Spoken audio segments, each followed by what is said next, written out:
Indo aqui, meus queridos. As pesquisas, né, elas estão dando conta de uma série de coisas. Há um mal-estar na tal da polarização, né? Que eu já falei pra vocês, não é uma polarização ideológica, é uma polarização de dois presidentes de centro. O Lula e o Bolsonaro são dois presidentes essencialmente de centro. E há um erro numa fórmula que foi adotada pelos governadores, que historicamente, veja, eles são meio puxa-sacos do Bolsonaro. Eles nunca se opuseram ao bolsonarismo de fato. Eles sempre tiveram medo de bater de frente. E ao ter medo de bater de frente, eles não conseguiram, né, entregar nada. Na minha... Eita. Não, esquece, vai continuar. Então, eles não conseguiram entregar nada. E por que eles não conseguiram entregar nada? Em termos de liderança. Porque a lógica de você ficar na fila esperando alguém aparecer, alguém cair pra vocês entrarem, é uma lógica de uma espécie de um número 2, um cara que tá no banco de reserva, sabe, o cara com a camisa 23 na Copa do Mundo, que tá torcendo por um meio campo quebrar a perna, se machucar, ou tomar um cartão vermelho pra poder jogar. Que é isso que o Zema ficou fazendo, que o Ratinho faz, e que o Caiado faz. Veja, quando o Caiado foi instado a falar em público, seu primeiro feito, caso eleito presidente da República, ele, não, vou soltar o Bolsonaro. Pô, é essa a primeira coisa, Caiado? Então, ao se colocarem como sempre uma linha auxiliar, eles não conseguiram firmar algo. E o que a gente tá provando nessa pré-candidatura? De maneira muito humilde, eu tô humildaço. É que assim, dá pra propor um Brasil diferente, dá pra escapar da polarização sem ficar naquele discurso, não estou nos extremos, até porque extremos não são, eles são bem no centro. O governo do Lula e o governo do Bolsonaro são muito parecidos em muitas coisas. São muito mais parecidos que eles jamais vão reconhecer que são. E aí, ao propor coisas novas que estão fora da caixa, as pessoas se interessam. E aí você vai construindo um caminho novo. Pois bem, eu acho que... Eu não ficaria surpreso em aparecer até julho com 10, 11%. E se eu aparecer com 10, 11%, eu tenho condição de vencer as eleições. Porque eu vou tirar ou o Lula ou o Flávio Bolsonaro do segundo turno. Eu volto a repetir. Se eu chegar até julho com 10, 11%, eu vou ter participação nos debates garantida, vou aparecer na TV, a imprensa vai me dar cobertura. E aí, cara, eu vou ficar conhecido e aí eu derroto esses caras. E aí dá até um friozinho na barriga, né? Porque a gente fala, nossa, vamos realizar esses sonhos mesmo.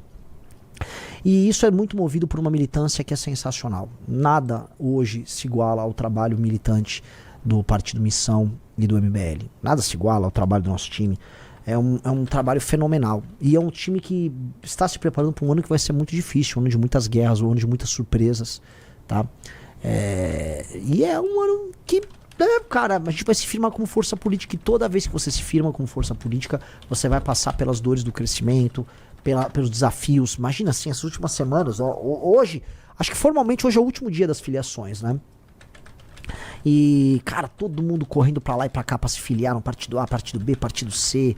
E a gente conseguiu montar um time legal filiado pra lançar pelo Partido Missão. Me assusta também, né, as pesquisas com os nossos governadores, os pré-candidatos a governo, né, os números altíssimos do Brigadeiro, do Ben Mendes, tá? O bombeiro Rafa, aliás, né, só pra colocar aqui, eu já tinha avisado pra vocês que um cara que já foi muito amigo nosso, não tenho nada contra o pai dele, só pra explicar, não tenho nada contra ele na física, nem contra o pai dele, que é o André Marinho. Gosto do pai dele já foi muito bacana no momento que a gente precisou, já fomos bacanas também, e não tenho nada contra, tá? Mas o André Marinho é aquele cara que bolsonarizou, né? Fez o cálculo, foi pro novo, bolsonarizou. Então, assim, que ninguém se confunda, nosso pré-candidato ao governo do Rio nas eleições suplementares que vão acontecer agora chama-se Bombeiro Rafa, e esse vai ser o primeiro teste de urna do Partido Missão. Então, todo o nosso apoio, toda a nossa força pro Bombeiro Rafa agora nas eleições suplementares. Que ninguém nosso venha com papo de André Marinho. Que ninguém nosso venha com papo de André Marinho. André Marinho não tem nada a ver conosco. O André Marinho é bolsonarista e já foi inclusive referendado pelo Paulo Figueiredo. Eu já avisei meses atrás. E é da escolha dele. Ele fez essa escolha, ele arque com as consequências da escolha. Só não veio achar que a gente que tava na mesma trincheira que ele, vamos achar isso bonito, vamos achar legal. Não vamos falar. Não foi legal. É óbvio que isso é uma traição ao que o cara fazia, né? O cara atacou o Bolsonaro lá dentro da Jovem Pan. Acho que foi demitido do Pânico por conta disso. Aí logo em seguida é obrigado a ter que se aliar por conta de uma conveniência. Então assim, André Marinho pra lá, a gente pra cá. Não temos nenhuma relação com ele, tá?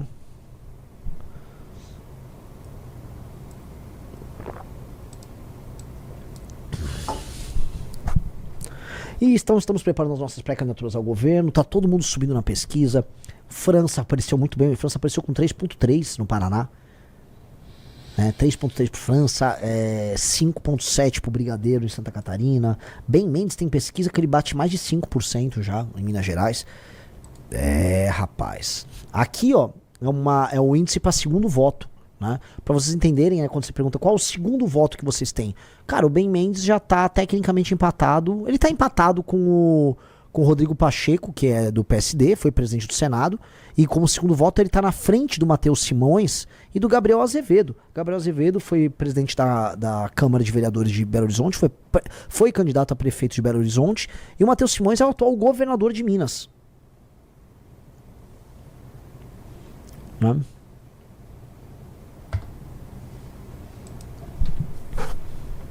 É bizarro.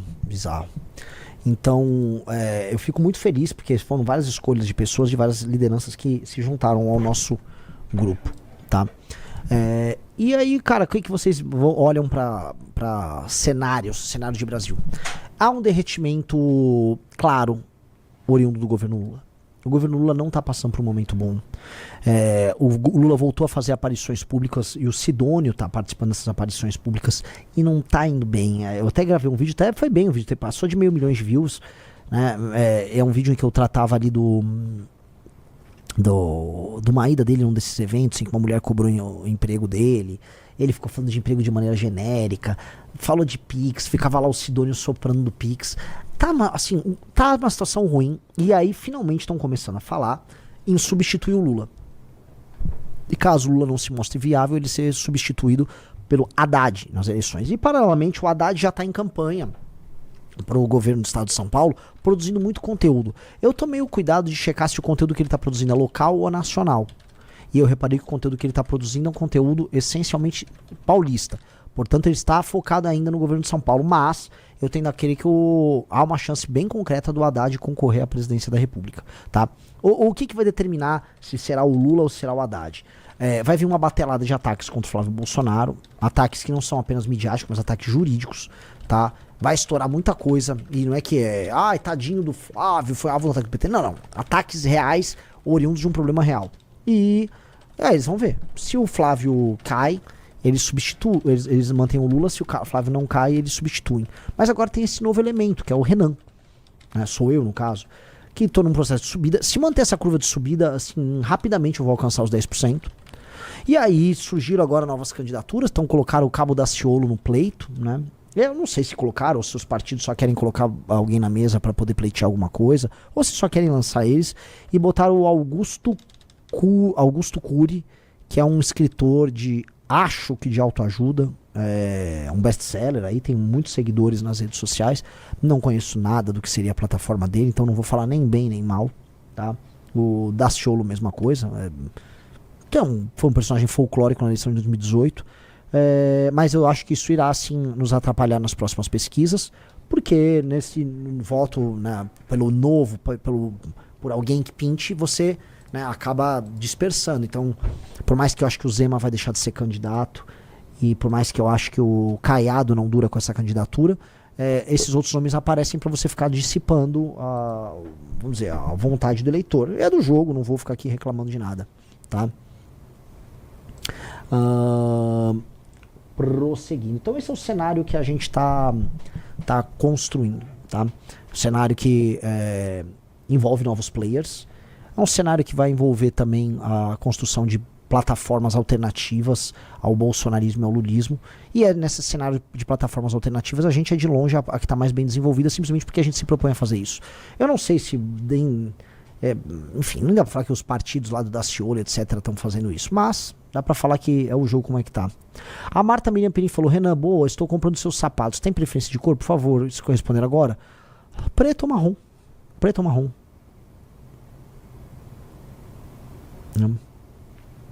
Acho que a candidata do PL será Michele. Flávio Amarelar. Não, eu não acho que a candidata será Michele. O João Amorim falou: a turma 40 mais está com Bolsonaro / Lula por pautas moralistas e ideológicas. Por que não um pacote de propostas que traga melhor a realidade? Cara, as nossas propostas, elas atingem diretamente esse público no ponto mais essencial que preocupa eles, que hoje é a segurança pública, inclusive combate à corrupção. O que essas pessoas têm essas pessoas têm um recall da última eleição.